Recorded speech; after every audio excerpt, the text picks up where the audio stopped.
조지 워싱턴 대통령이 어렸을 때 있었던 그런 이야기입니다. 아침에 아버지가 먼 마을에 이 필요한 물건을 사러 간다고 마차를 정비하고 마차에 올라탔습니다. 조지 워싱턴이 그것을 지켜보다가 아버지, 나도 가면 안 돼요? 아버지는 선뜻 허락을 했습니다. 그래서 조지 워싱턴과 아버지가 같이 나란히 마차에 둘이 앉아서 먼 곳으로 시장을 보러 갔습니다. 가는 길에 조지 워싱턴은 한없이 기뻤습니다. 소풍 가는 것 같고 너무너무 즐겁게 그렇게 마차를 타고 갔는데, 가서 이런 물건 저런 물건을 아버지가 사기 위해서 이 가게도 가고 저 가게도 가고 왔다 갔다 하다 보니까 이 아들이 거치장스러워요. 자꾸 따라다니는 게. 그래서 너 여기 좀 서 있어라. 요 골목에 여기 서 있어라. 그러면 내가 물건 다 사고 돌아와서 너를 데리고 갈 것이다. 알았습니다. 그 골목에 딱 조지 워싱턴이 서 있었습니다. 물건을 다 사가지고 아버지는 아들과 함께 왔다는 걸 까맣게 잊어버리고 그냥 집으로 돌아왔습니다. 돌아와 보니까 아버지가 혼자 오잖아요. 그 부인이 나서면서 조지는 어떡하고 혼자 왔냐고 그러니까 깜빡으로 이거 큰일 났구만. 그리고 밤중에 다시 조지를 데리러 갔습니다. 그런데 조지 워싱턴이 거기 서 있는데 동네 사람들이 지나가다가들 다 아니까, 야, 우리 집에 와서 밥 먹어라. 잠깐 쉬어라. 추운데 여기 와서 좀 불도 쏘이고 쉬어라 하지만 우리 아버지가 오십니다. 왔다가 내가 없으면 실망합니다. 안 됩니다. 그냥 골목에 서 있는 거예요. 여러 시간을. 새벽까지. 새벽에야 아침에 여기 도착을 해서 보니까 그 자리에 그냥 서 있잖아요. 그래서 사랑하는 아들을 데리고 돌아왔다 하는 그런 얘기입니다. 어떻게 평범한 얘기 같지만은 조지 워싱턴은 아버지를 믿었습니다. 반드시 돌아오리라는 걸 믿었습니다. 나를 사랑하는 아버지가 반드시 이 자리에 올 것이라는 걸 아버지 말을 믿었습니다. 그런 거로 평안했습니다. 물론 걱정도 없었습니다. 오늘 성경 말씀에 예수님께서 참 중요한 말씀을 하십니다. 두려워 말고 믿기만 하라. 두려워 말고 믿기만 하라. 여러분, 이 믿음이란 사실 깊이 생각해 보면 하나님이 주시는 소중한 선물입니다. 에베소 2장 18절에 보면, 2장 8절에 보면 하나님의 선물이다. 역시 믿음, 그 내 마음대로 못합니다. 믿음이 큰 사람이 있고 믿음 없는 사람이 있고, 그래서 의심, 작으나 크나 의심으로 꽉 차 있는 사람이세요.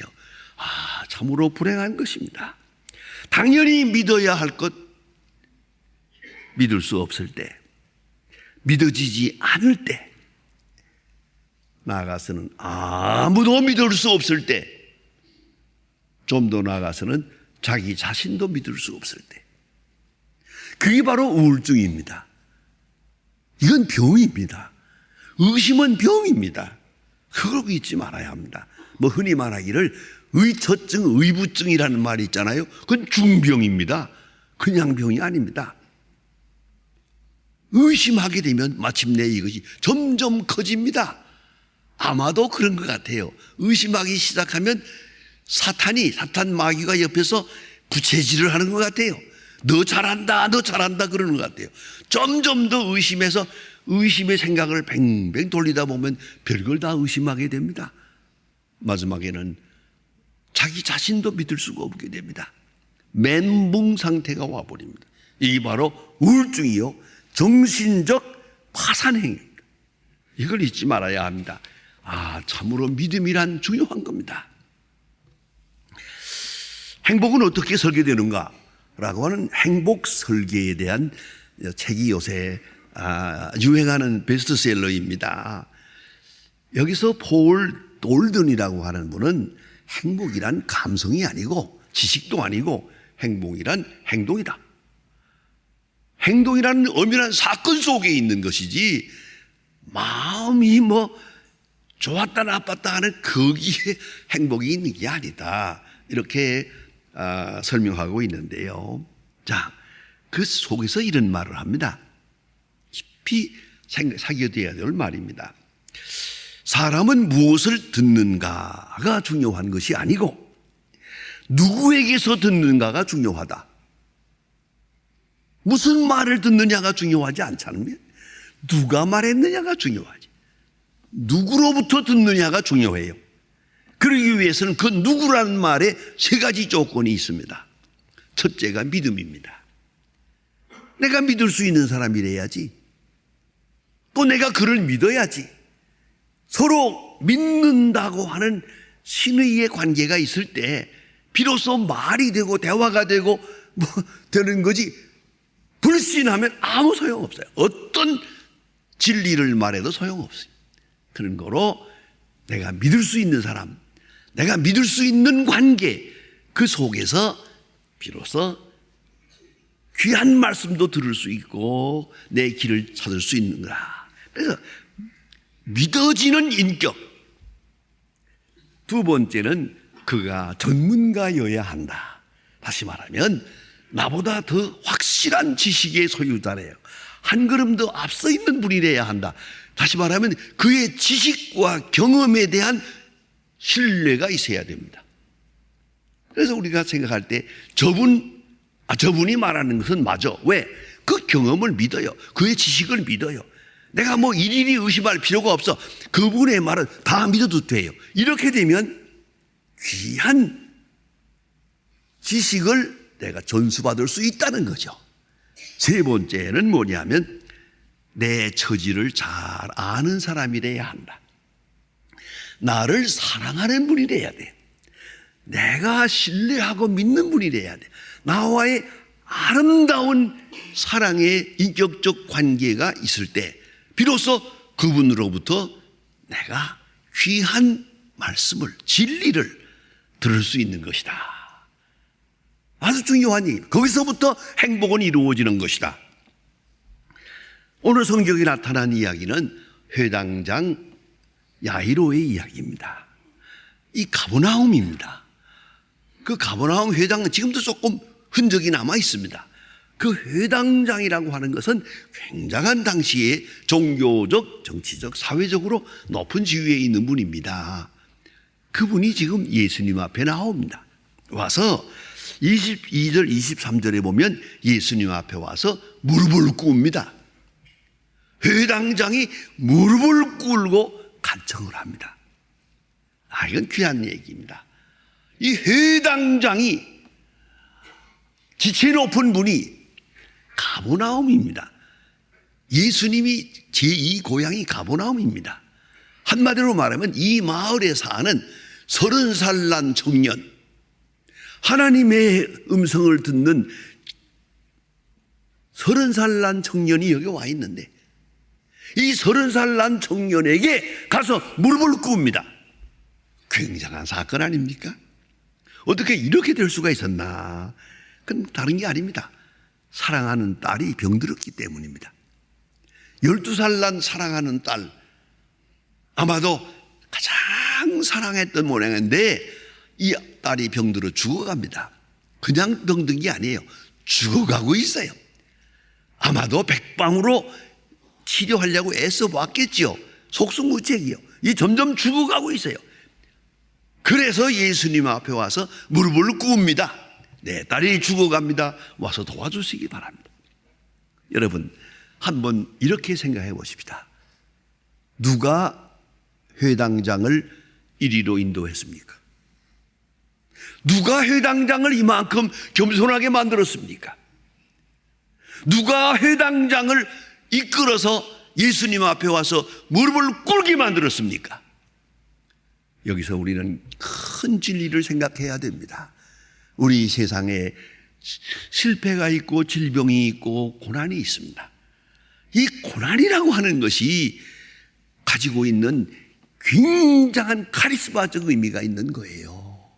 고난을 통해서 겸손해지고, 고난을 통해서 깨닫고, 고난을 통해서 사람을 만나고 신뢰를 가지게 돼요. 여러분 보세요. 고난이 아니고는 안 돼요. 그리고 우리가 얼핏 생각하면 성공이 좋고 건강이 좋고 만사 형통이 좋은 것 같지만 그러면 안 되죠. 그거 가지고는 안 돼요. 고난이라고 하는 그 고난을 통해서 이 사람이 주님 앞에 나옵니다. 여러분, 고난 당한다고 해서 다 좋아지는 건 아니에요. 또 그걸 알아야 합니다. 고난 당할 때 좋아지는 사람, 그 하나님의 사람이에요. 고난을 통해서 하나님께서 그를 부르시고 계시니까. 그러나 고난을 통해서 더 나빠지는 사람이 있어요. 나는 가끔 그런 걸 봅니다. 여러분 다 신문에서도 보지만은 그 형무소에 가서 못된 짓 하고 형무소에 갔다가 아니 거기서 여러 해 동안 고생했잖아요. 그만하면 정신 차릴 것 같은데 나와가지고 방금 또 범죄해가지고 들어가는 걸 볼 때 그거 안 되는만 감옥에다가 몇십 년을 집어넣어도 사람 안 되는 거야. 안 될 건 안 되는 거야. 참, 이게 얼마나 참 중요한 얘기입니까? 고난 속에서 하나님은 당신의 사람을 부르시는데 이 부름을 듣는 사람이 있고 못 듣는 사람이 있단 말이에요. 이 회당장 야이로는 가정에 있었던 이 질병, 사랑하는 12살 난 딸이 죽어갑니다. 이걸 보면서 그는 주의 음성을 들었습니다. 그리고 겸손해졌습니다. 예수님 앞에 와서 무릎을 꿇었습니다. 내 딸이 죽어갑니다. 그래서 예수님께서 또 그래 너희 집에 가자. 이건 나섰습니다. 예수님을 모시고 갑니다. 그냥 바로 바른 길로 가야 되겠는데 가는 노상에 또 사건이 생겼습니다. 그것이 바로 혈루증 앓는 여자가 12해 동안 혈루증 앓는 여자가 예수님 앞에 나와서 예수님으로부터 병 고침 받아야겠다 생각했는데 그러나 이 사람은 혈루증을 앓으니까 이건 뭐 어디 보일 수도 없고 부끄러워서 내가 이런 병은 걸리고 있습니다라는 말도 할 수가 없어요. 그런 사람이 예수님 앞에 왔는데 그러나 예수님을 만나야 되잖아요. 어떻게 할까 하다가 그가 생각한 최고의 방법, 최선의 가능한 방법을 택했어요. 그게 뭐냐? 예수님의 옷자락을 만져요. 옷자락만 만져도 기적이 나타나리라고 믿었어요. 옷자락을 조용히 가서 만졌단 말이에요. 예수님께서 딱 돌아보시면서 누가 나를 만졌느냐? 또 제자들이 하는 말이 재미있어요. 사람이 많이 모여서 옹위에서 이렇게 몰고 이러다 보면 옷깃 또 스치고 만지기도 하고 그런 거지.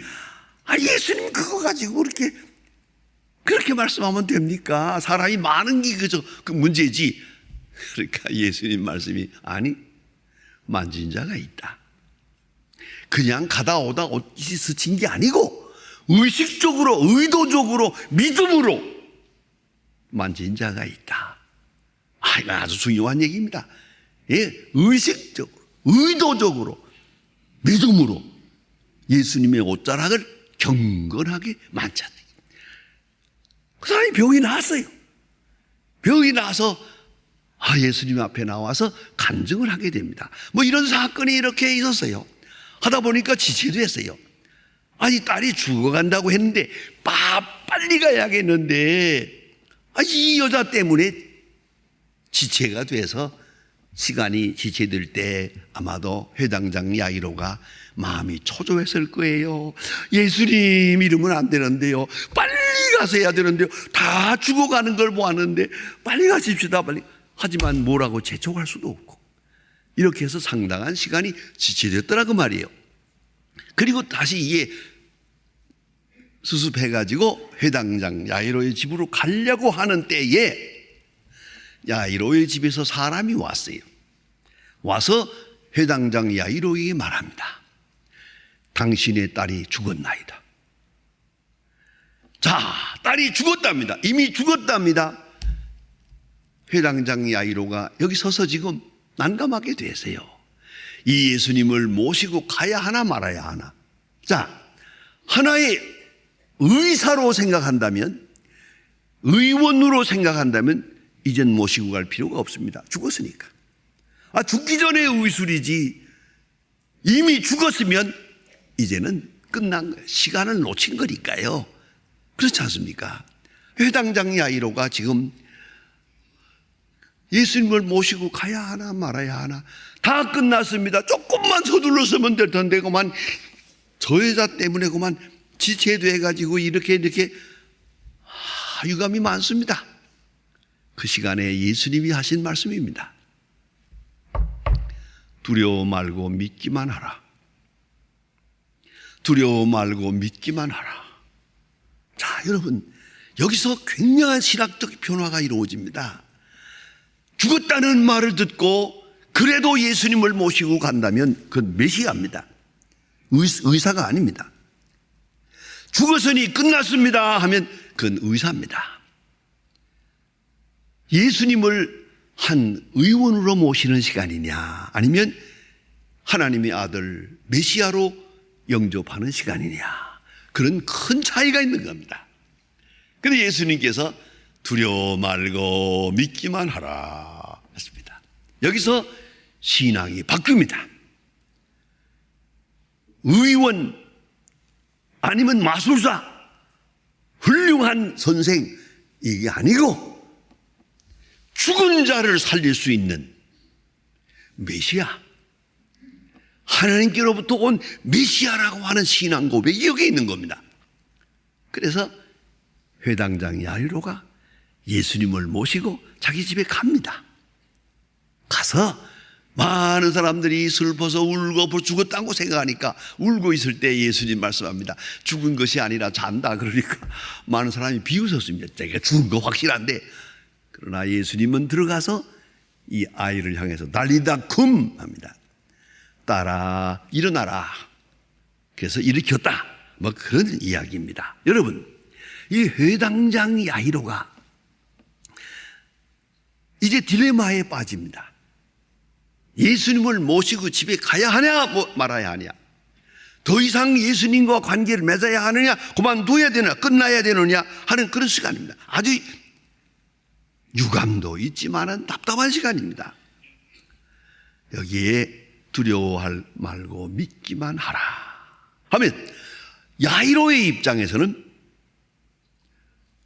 적어도 몇 가지를 극복해야 됩니다. 이 시간에 참 믿음을 가지려면 전 이해, 전에 가졌던 지식을 버려야 됩니다. 소위 보편적 가치, 일반적으로 생각하는 병자와 의사와 인간과 고난과 죽음, 이런 지식은 버려야 합니다. 죽었으면 끝난 거예요. 이게 지식이요. 이게 상식입니다. 상식을 벗어나야 됩니다. 그러니까 많은 분들이 그런 얘기를 한다고 그럽니다. 심지어는 아인슈타인 박사에게까지 와서 얘기했답니다. 성경을 읽으면은 거기 기적이 많습니다. 홍해를 갈랐다든가, 뭐 반석에서 물이 나왔다든가, 병자를 고쳤다든가, 죽은 자가 산다. 그 마음에 안 드는 거. 그 이적이 너무 많고 그런 기적적인 얘기가 많아서 그래서 성경 볼 마음이 없다고 그러대요. 그러니까 당신은 참 답답한 사람이요. 세상은 기적이요. 기적을 믿는 신앙이 없다면 애당초 성경을 볼 필요가 없어. 또 세상을 알 수도 없고. 왜요? 전부가 기적이니까. 전부가 엄청난 기적이니까. 이걸 알아야 돼요. 그런 거로 기적을 믿는 믿음을 가지려면 전 지식을 버려야 합니다. 내가 아는 일반적 지식은 버려야, 그 프레임을 버려야만 성경을 바로 읽을 수가 있습니다. 또 그런가 하면 이성적 판단도 버려야 합니다. 철학적 이해, 논리적인 이해, 이거 포기해야 합니다.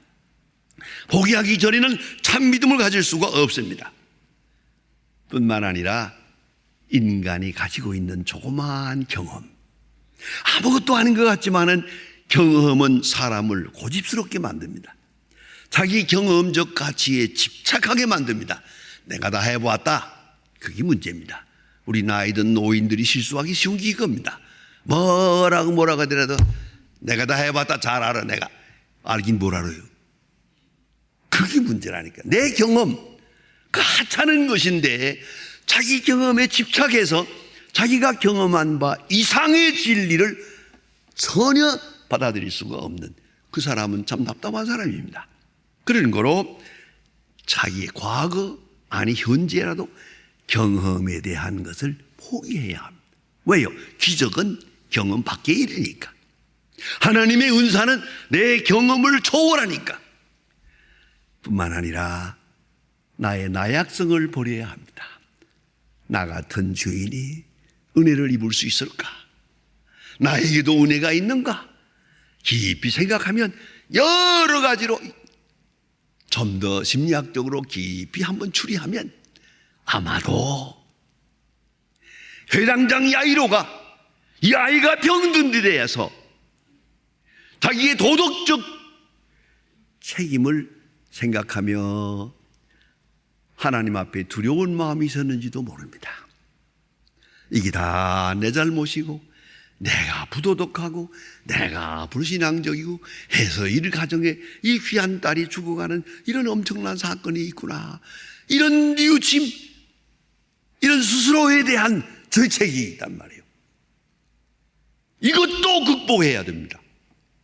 그렇지 않고는 참 믿음을 가질 수가 없었던 것이죠. 보세요. 두려워 말고 믿기만 하라. 예수님의 한 말씀 엄청난 의미를 가집니다. 두려움, 믿음. 두려움, 믿음. 두려워하지 말고 믿기만 하라. 믿으면 두려움이 없고 두려움이 있다는 말은 믿음이 없다는 말이에요. 상황의 문제가 아니고 세상 돌아가는 얘기가 아니에요. 하나님을 믿는 믿음. 이 믿음을 가진 자에게는 두려움은 없는 거예요. 그래서 예수님께서 늘 믿음에 대해서 말씀하시고 물으로 걸어오는 베드로를 향해서도 말씀합니다. 이 믿음이 적은 자여 어찌 의심하느냐. 여러 가지로 말씀할 때 제자들이 예수님하고 같이 다니면서 생각한 게 있는 것 같아요. 야, 예수님 믿음 참 대단하다. 우리는 왜 이렇게 믿음이 없을까? 문제는 믿음인데 어떻게 하면 우리도 믿음을 가질 수 있을까? 그래서 예수님께 얘기합니다. 믿음을 더하게 하소서. 예수님 앞에 기도합니다. 예수님 대답합니다. 기도 외에는 이런 일이 나갈 수가 없느니라. 여러분, 계속적으로 기도해야 합니다. 기도하면서 믿음을 지킵니다. 오늘도 기도해야 되고 아침에도 기도하고 저녁에도 기도하고 이 세상 떠날 때도 기도해야 됩니다. 왜? 하나님과 나와의 관계니까. 하나님과 나와의 만남이니까. 믿기만 하라. 그 메시아의 명령입니다. 아브라함이 하나님을 믿었습니다. 그런 거로 하나님께서 아브라함의 모든 허물을 다 용서하십니다. 모세가 하나님을 믿었습니다. 하나님은 모세와 함께 했습니다. 노아는 120년 후에 될 일을 믿었습니다. 그래서 방주를 준비한 것입니다. 여러분, 오늘 본문의 이야기를 다시 한번 생각해 보십시다. 야이로의 마음에 의심이 없었을까? 이 절박한 시간에 예수님을 모시고 가야 하나 말아야 하나 의심이 없었을까? 저는 생각해 봅니다. 의심이 있었다고 생각합니다. 그러나 그는 순종했습니다. 가자. 예수님을 따라서 집으로 왔습니다. 그 시간에 필요 없습니다 했으면 얘기가 달라집니다. 의심하면서도 순종했습니다. 아마도 아브라함의 역사를 봐도 그렇습니다. 야곱을 봐도 그렇습니다. 모세를 봐도 그렇습니다. 믿음의 조상들을 가만히 보면 그 믿음 속에 의심이 없은 게 아닙니다. 그러나 믿으면서 의심을 극복하고 순종했습니다. 그러므로 하나님의 은사를 받은 것을 볼 수 있습니다. 여러분, 오늘 우리가 많은 사건을 봅니다. 감당할 수 없는 많은 사건에 부딪히고 있습니다. 한 번 더 그 위를 보세요. 역사를 주관하시는 하나님, 그 위에 계시는 하나님, 우리의 미래를 손에 쥐고 계시는 하나님을 생각하세요. 그리고 이 말씀을 들으세요. 두려워 말고 믿기만 하라. 두려워 말고 믿기만 하라.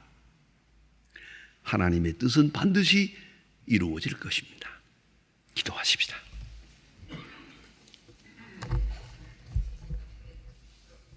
하나님 아버지, 오늘 아침에도 비록 부족하지만은 이만큼의 믿음을 주어서 주님 앞에 나오게 하심을 감사합니다. 믿음 없이 산 지난 날을 용서하시고 공연히 흔들렸던 일들 부끄러운 마음으로 자복합니다. 주여, 저희 아이로에게 주셨던 믿음을 주시옵소서.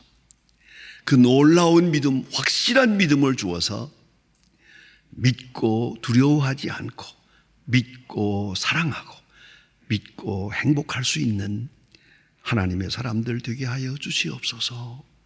예수님의 이름으로 기도합니다. 아멘.